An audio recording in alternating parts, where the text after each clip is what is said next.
Welcome to Lead and Follow, a podcast that explores how great collaboration actually happens.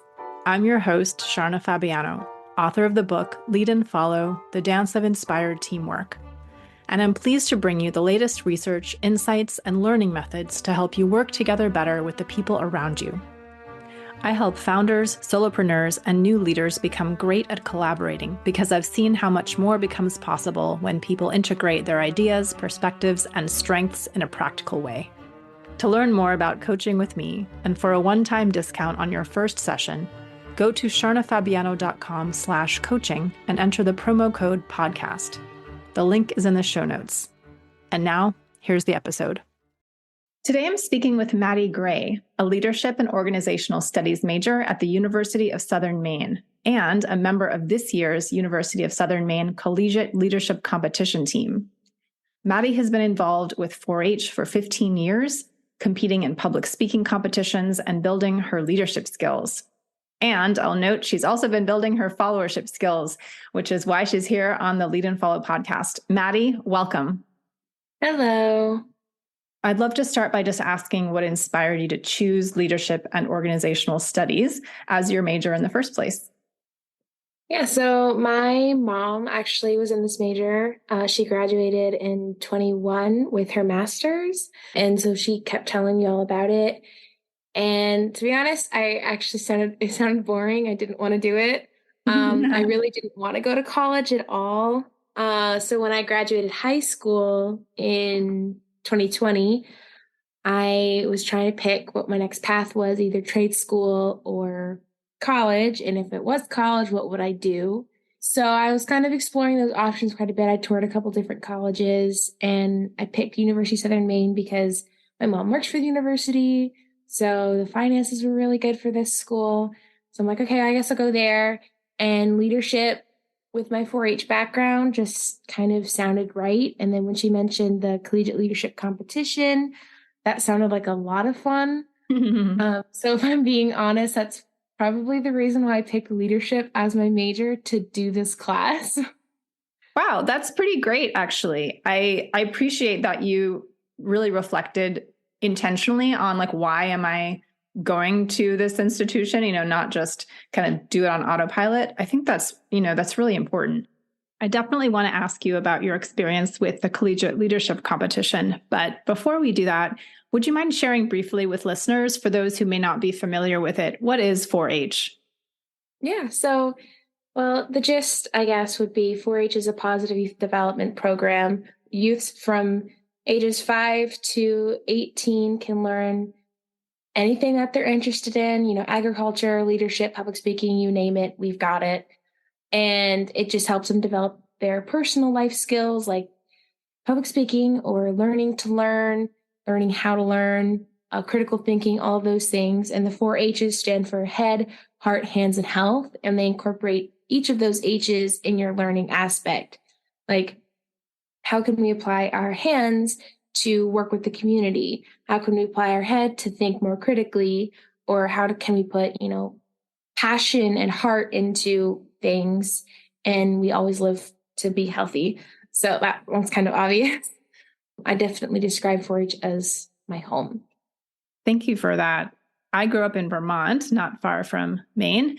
And although I was not as involved as you have been, I do have fond memories myself of 4-H. And it's truly a wonderful program. So we will link to that in the show notes. I encourage listeners to learn a little bit more about it.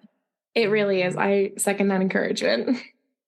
The University of Southern Maine is one of a handful of leadership programs, or it has one of a handful of leadership programs around the country that actually talks about followership and integrates that into the whole curriculum of organizational studies. And I'll also refer listeners back to the episode with Professor Dan Jenkins from a few weeks ago, which discusses the curriculum and the competition in detail. But Maddie, I'd love to just ask you how you responded to this concept, followership, when you first encountered it in the classroom. So it's actually not a new concept for me. With work through 4-H and also my mom, I was homeschooled growing up. So everything my mom was learning in college immediately was taught to me in high school and middle school. So Actually, in high school, I think it was my junior year, she had me read Ira Chaloff's Courageous Follower and do a book report on it. Amazing. Yeah. So my 4-H career, I was like, oh, this is a very interesting topic to me because leadership is very glorified. It's, be in the spotlight. And I actually didn't even know that there was different types of leadership until I got to college and I took Professor Jenkins' class, Introduction to Leadership. And he talked about all these theories. I'm like, I had no idea these were different types of leadership. And I actually gave a speech when I was still in 4-H about the followership behind ballroom dance because I'm a ballroom dancer. And I talked about what it means to be a strong follower and how even though you've got the lead and they tell you where to go on the dance floor, if you are not a strong teammate, then you're going to have a bad dance. Absolutely. Yeah, it definitely wasn't a new concept to me, but I learned a lot more once I actually saw the application of it. Okay, so now I really want to meet your amazing mom who shared all this material with you as she herself was learning it. That's pretty cool. But that will have to wait for another day. I do wonder, Maddie, if there was a moment or an exercise or something either before or after you started the program yourself that started to shift how you thought about the leadership and followership process together. When my mom was in college, she showed me this video. I'm trying to remember exactly, but basically this one person got up in the middle of a park and started doing this weird dance. Yeah, and the dancing guy video. yes, the dancing guy video. And then someone else joined in. And then because of that one extra person joining in, everyone else felt the freedom to then join in. And then it got to the end where it's like, if you weren't dancing, then you were the silly one. So I held on to that lesson because when any of my friends want to do something or anything like that, they'll start it and then I will immediately follow them up because people aren't afraid knowing that they're going to have a follower. To me, that was one of the moments where I was like, okay, this followership, I can get on board with that. That's beautiful. I actually love how you phrase that. Just, they're not going to be afraid because they'll have a follower. It sounds simple, but I can, relate to that in my own life so clearly and so many times when I've been the one who's like, I don't know about this idea. Maybe it's a terrible idea, and then someone says, no, let's try it, and it's that first follower, that just says, okay, then I can go forward. I would love to ask you more about 4-H. Yeah. I just imagine there's so many stories about, leading and following, but what are some that stand out for you, maybe, in your recent experience where you're like, oh yeah, that's leadership and that's followership, or here's where I'm, doing one or the other of those roles? Well, actually this past weekend, my state youth council that I'm on, part of 4-H, just planned a leadership for youth conference. And I was not the chair of that. So I was not the leader. So I was in a very followership role, which was a little different for me in my 4-H world because typically I am the chair of most things. I like to be the leader for that. But with college and everything, I had to take a step back. So that was an interesting and quite a bit of a test of my followership skills because the lead was not necessarily the strongest lead. And I mean, we're all still developing. We're all young because it's for the youth, by the youth. So it was quite a change for me and navigating how to still, even though I had very different opinions from this leader, how to still fully support the leader and all the visions that they had and still incorporating my own voice and helping everyone else's voice be heard. That was the test. And I'm glad that I reread Ira Chaloff's book and did a lot of research before pulling this conference off. Yeah, beautiful. I think we're all in that situation so frequently, even, as you're describing, maybe we've led something recently, but now suddenly we're needing to follow. And it is that little awkward test of like, okay, I'm not in charge, but I can still, have value here and, be a powerful influence. Were there any moments that were especially hard for you where you're like, I want to say what I think, but I'm in a follower role? Like, how did that work for you? Yes, there was. Specifically, the very beginning of the conference, we were about to introduce our opening keynote speaker, and someone else got to get up and talk about the 4-H world and what the teen council does. And that was not presented in the way that I would have done it. And I used to be the president of the youth council, and I'm no longer in office because of my schedule or whatever.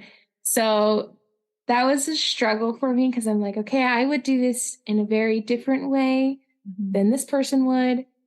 So you had that like weird balance, almost power struggle going on, because even though I didn't say anything, this person also felt a little awkward because they know that I would do it in a very different way. So I just kind of kept smiling and supporting, and I was very engaging with the other kids, like giving thumbs up or starting initiating clapping or whatever for that person so that they still felt supported and encouraged to do as much as they could. But it was a little uncomfortable for me, a growing moment. Yeah, thank you for speaking to that. I want to just underline things that you did specifically there. So you had an internal experience, which sounds like it was a little conflicted, because, it wasn't the way you would have done it, but you chose to clap, thumbs up, right, and do outward actions that you knew would be perceived as supportive. And I think that's, that is part of being a courageous follower sometimes and making a choice for the team. You could have sat back like with your arms crossed and be like, well, rah, rah, rah. That's not the way I would have done it, whatever. But you didn't, you're like, no, I'm just with my own experience here and that's okay. And I'm also going to, go ahead and encourage in a visible way. So yeah, really courageous and great example, I think, for others. If you don't mind sharing, I'd be curious to ask about any other particularly challenging leadership followership moments that you have experienced through 4-H. One where I was in the leadership role was we were planning an interactive movie night for, we were raising money for someone who had cancer in our county. I was kind of heading up that idea. I took it, ran with it, and started that committee to plan this event. And I had a lot of really good friends who had a clique, and I was not a part of that clique. So it made that balance difficult because I wanted to get things done. They wanted to chill and hang out. So my mindset was, I'm getting frustrated. What do I do? So I actually ended up talking to the leaders. I'm like, hey, I want to just kind of get everyone back on like the same page. How do I do this? And they said, well, how about you just kind of talk to them about it? Because at that point I was just kind of sitting back, with my hands crossed because I'm like, I don't know what to do. I didn't really address the problem. And so when I did address the problem, like, hey guys, I feel like we're not on the same page. Can we just take a sec, regroup? Is there something that I'm doing that's wrong that you guys aren't liking? Is that why we're not on the same team here? What can I do differently? What can you guys do differently? And that conversation really had us grow exponentially to pull this really amazing fundraiser off, which I was amazed at. That was a very tough challenge for me because it was like I was doing one whole different thing and they were doing something completely different. And I'm like, we're not even in the same book here. Yeah. Yeah, that's a really powerful story. Another example of courage, right? Like asking the question. And specifically, here's a note for listeners, use a what question. What can I do differently? What would you like to see at this event? It's such a great, useful habit to get into, to just use that language when you're working with people. This may sound like an obvious question, Maddie, but if you were to sum up what you learned from the planning of that event, what would you say was the biggest key takeaway? The biggest key that I took away and actually used in my collegiate leadership competition was recognizing when there is a break somewhere and having everyone take a second, breathe, and then ask what's going wrong. And that kind of having everyone solve that one question puts everyone on the same field. They're like, it broke up the clique, and didn't like break up the clique, but it stopped from that one team over there and me over here doing something completely different. It put us all on the same question because we all had one question to answer. So my biggest thing that I took was recognize when there's a breakdown and figure out what to do to solve it, and even directing, like saying immediately, hey, I know that there's something wrong going on. What should we do to fix it? Rather than just kind of beating around the bush or just letting that thing happen, which is, I feel like, something a lot of people don't do, is immediately address the elephant in the room. They just kind of let the elephant live there for a while. And I'm not a personal fan of doing that. I like to just say the unspoken thing a lot, which is, I put that in my resume as a solid thing. It really is. Yeah, it really is. And listeners who are familiar with my book, Lead and Follow, know that connection is sort of the foundation of all teamwork. And I think what you're describing there is that ability to note, wait, there's disconnection. We're not connected. That means nothing else is going to happen. So let's address that first, and then we can move forward. Mm-hmm. So let's move into the Collegiate Leadership Competition. This was something you said inspired you initially to even come to the University of Southern Maine. And it is a pretty wonderful program. And again, just refer listeners back to the episode with Professor Dan Jenkins, where we go into the background on the competition in detail. So, but Maddie, why don't you just share, what your experience was coming into it, and, what excited you about it, and we'll go from there. Okay. Like I said before, my mom was a part of this team in, I believe it was 2019 when she first started, and then she came back to the team in 2020. She didn't get to participate that year because of the pandemic. But after that year, she asked Professor Jenkins if she could volunteer with the whole committee. So she wrote a couple activity plans. They competed virtually. So I kind of heard some behind the scenes work. I actually got to try some of those activities out. She brought some of those in 4-H when she was still tweaking how she wanted the activities to go. And I'm like, this is really fun. I love the idea of a team establishing, working all semester, the leadership Olympics. This is my kind of Olympics. I'm not athletic, but yeah.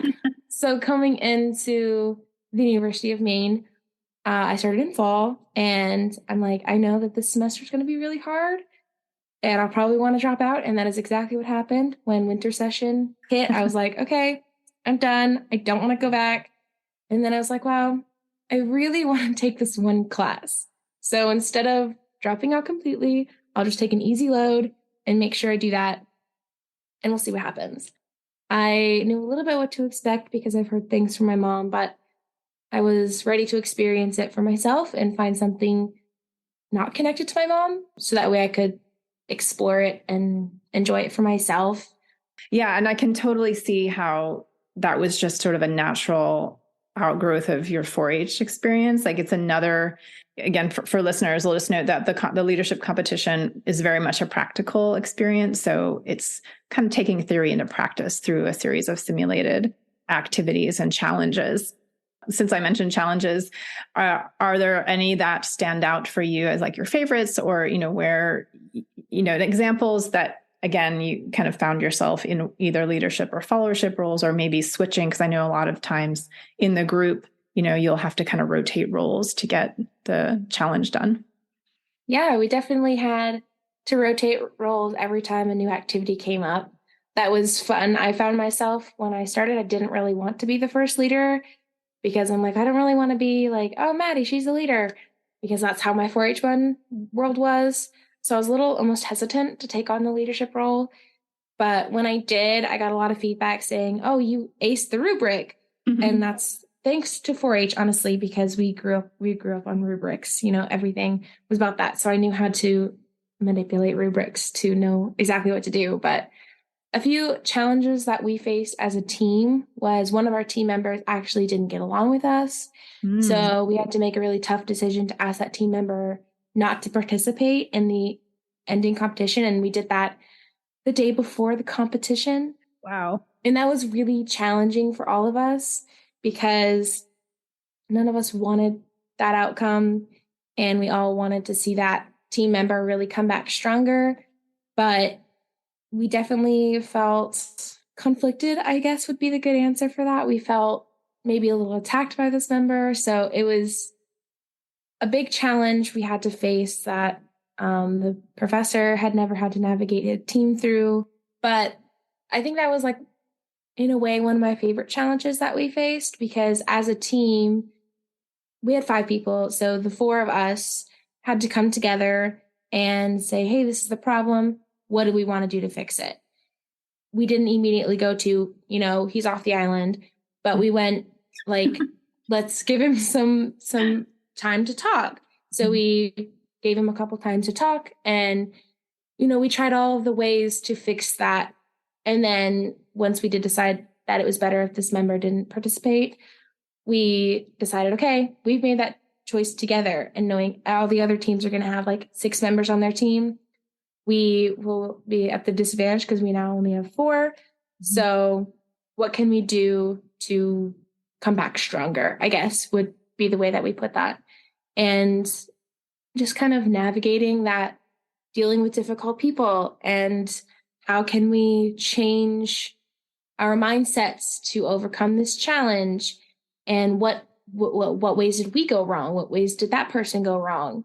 How can we avoid this with any other conflicts or any other groups that we work in? Or how can we take this further from just this competition to real life circumstances? Because sometimes you can't just say, hey, I've got a problem with you.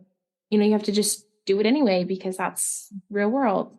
So for me, I love to learn, and I love to learn in the practical way. I'm a kinetic learner, so the more I can have my hands on the situation, the better.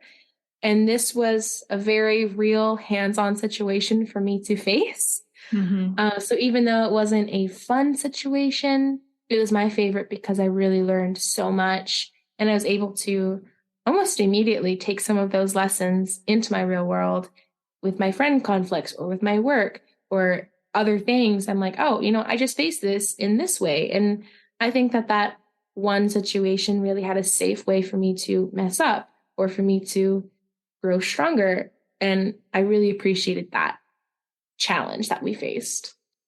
Very well said. And it's absolutely a situation you will find yourself in again. I hear it a lot from my own clients, in fact, in a variety of work environments, that there's some person who's not connecting with the group, not pulling their own weight, not leading, not following. And, you can't always remove them. In fact, in a real world situation, the truth is you can very rarely remove them. So what do? How do you keep working? How do you keep things moving? It's a really important question. I'm curious how you regrouped after that, right? Given that you had come together, provided opportunity for discussion, it, somehow didn't change the situation, but you still had to do the competition, right? Are there any lessons you can share here about how you regrouped as a foursome after that? It's a little tricky to answer that question because the 4 of us are friends. We became friends in this class. And we had really bonded quite a bit as we were trying to make this decision, because we knew that whatever decision we made, it had to be made in unison. We all had to, or in concisus, that was one of our terms we had to learn. We were all in agreement, thumbs up. We all agreed to whatever consequence happened after this decision was made. It was on all of us. So I think in a lot of groups, if that wasn't explicitly mentioned, it's easy to point blame, point fingers, and that's where more dysfunctional comes in. So having that kind of in our minds, like, okay, this is all of our decisions. We're all on the very same page about this. That was incredibly helpful to me, at least, because I knew however I felt, being nervous, oh, we only have 4 people, or we are at such a big disadvantage. Did we make the wrong decision? Maybe we did make the wrong decision. I knew that each of the other members were feeling the exact same way, which again put us on the same page. And we really had a space to talk freely. And like we had a group chat going, and I was like, hey guys, how's everyone feeling? And we did a lot of check-ins. We didn't necessarily focus on learning the terms or, just practicing, but we just had a heart-to-heart session, I guess. We can talk about our feelings. And that really helped to have an atmosphere of it's okay if you feel scared, or it's okay if you feel angry, or whatever you feel, or if you feel really happy, to be able to express those feelings to somebody else, just to kind of like get them out, was really helpful. And I think that's really how we did regroup at the end of it, because once we did make the decision to ask this person not to participate, we all met for a couple hours before the actual competition. We went to the gym together. We got lunch, all of these things to help us form again as a team. And we just had some really quick team bonding. We had some mantras we did. We got ourselves excited and we connected with the professor too. And that was also really helpful to have his support with us in whatever decision we made. Did we really fully regroup as much as we could have? Maybe not. But did we make the best out of our outcomes? I think we did. What interests me here is that you chose to use the limited time you had to move the feelings, right? Which is not something we often acknowledge in the wider organizational world, business world. In fact, often it's the opposite, where we suppress how we're feeling, and that can lead to other negative outcomes, right?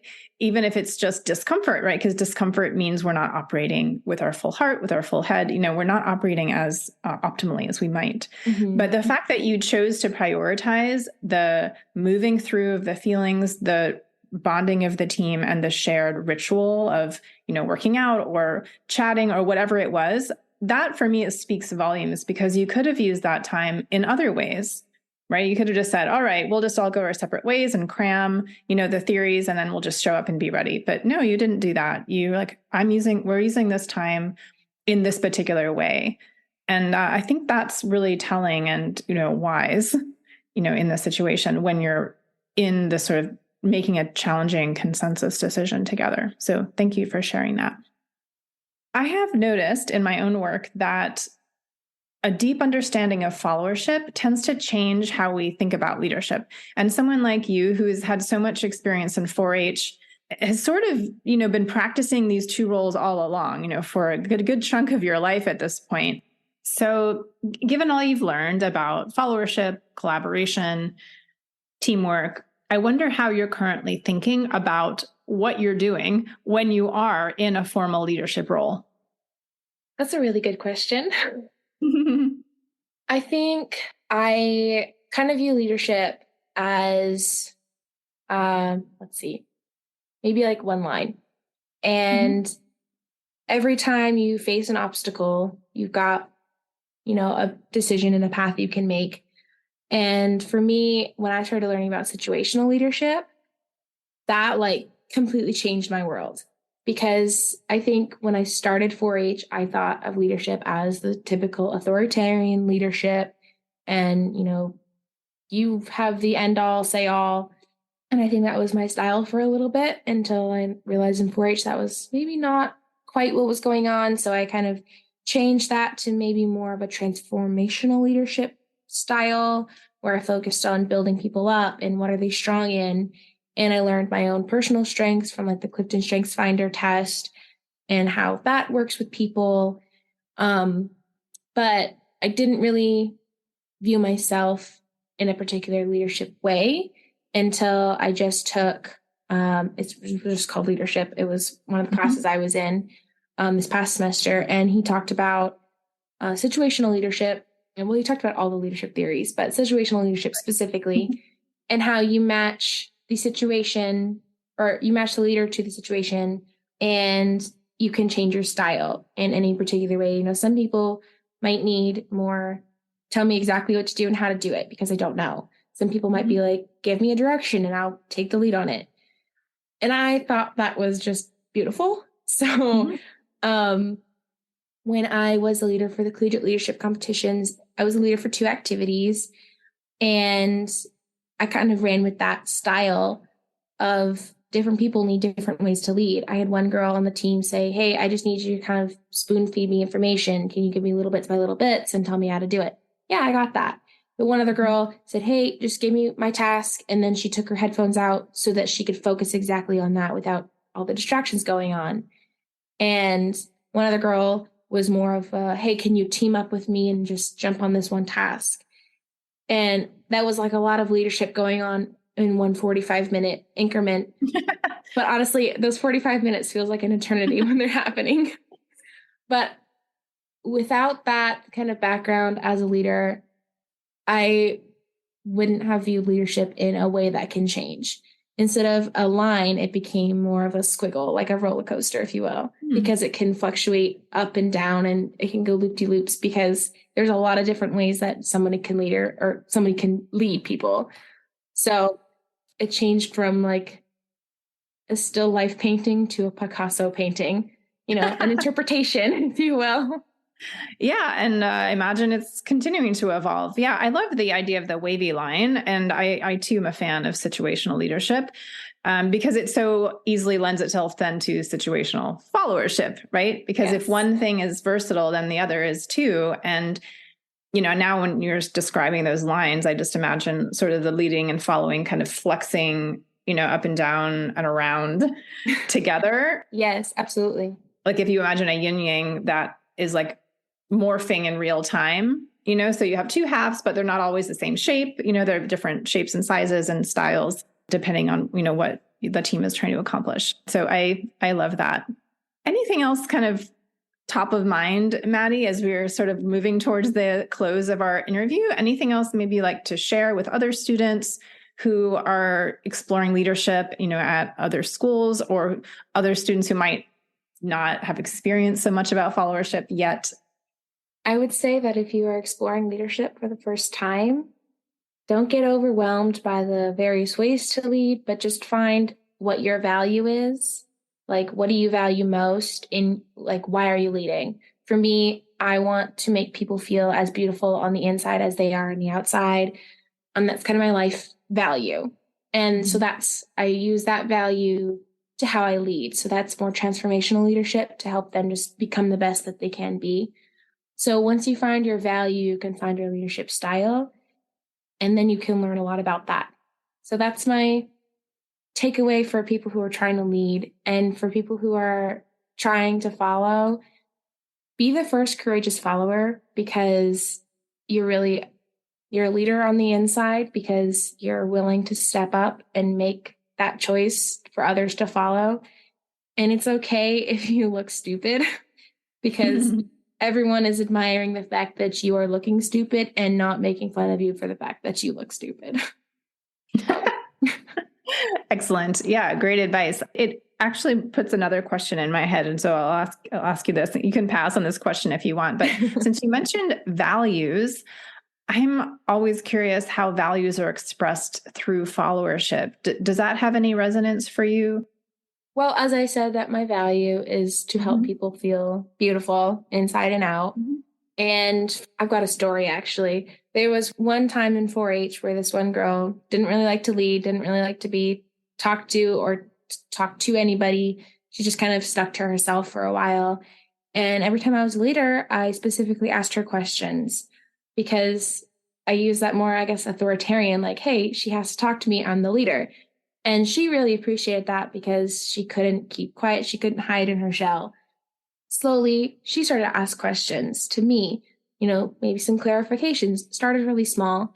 And after about, I don't know, maybe a year of this going back and forth, she volunteered to be one of the followers that I asked for.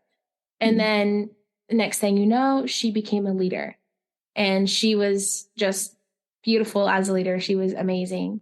And to me, my value was, okay, now that she's a leader, how can I help her as a follower to become that leader that she is? And so my value then shifted from showing her that she can be a leader to now supporting her to be the best leader that she can be. So I kind of mirrored the value in a way, like kind of flipped it to how can I kind of be the opposite of, not opposite of what she needs, but opposite of what I was doing, opposite support to help her then grow even more. And she did. And it was a very beautiful thing to watch. Yeah, gorgeous. I love how you describe that. And I think that is optimal flow, when we're aware of how leadership and followership work together, then we're like less attached, I guess, to always being the leader.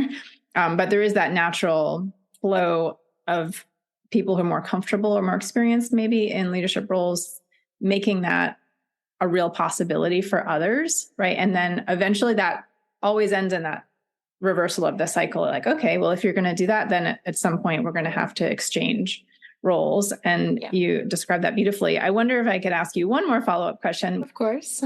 Making that decision to, watching this person kind of blossom into their own leadership role, and you decided, okay, because I see this happening now, it's an opportunity for me to express followership with that person. Like, how did you do that? Was it in your words and your deeds and your internal state, all of the above? How did you make that happen?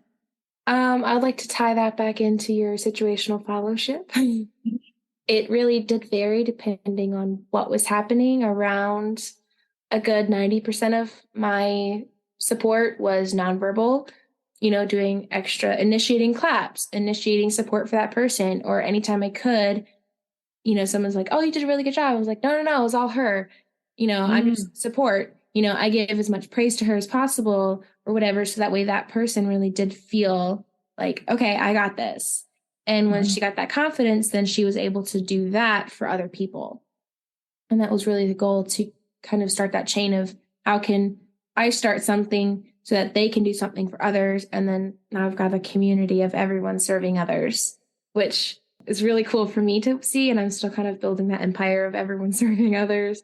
Yeah, sign me up to be a follower in the empire of people serving others. Absolutely. Come join. Yeah, really, really beautiful. And just want to note again, like the things you're mentioning sound really subtle, but they are really powerful, either initiating claps or making sure the praise goes to the person who earned it in that situation, right? That cannot be overstated, the value of that. And you can do that in any situation, even like in a meeting, whatever your job is, just making sure you speak to other people's accomplishments. Like, it's a really powerful thing, especially if they're a new leader. Absolutely. Well, thank you so much. I loved our conversation. I really appreciate your stories and your insights, and I look forward to our next conversation. Yes, thank you for having me. You have been listening to the Lead and Follow podcast. Special thanks to Glover Gill for composing our music, and a huge thank you to all of you who support the show. It really means a lot. If you enjoyed this episode, please share it with a friend or consider joining the Lead and Follow fan club for as little as $3 a month. There's a link at the bottom of the show notes.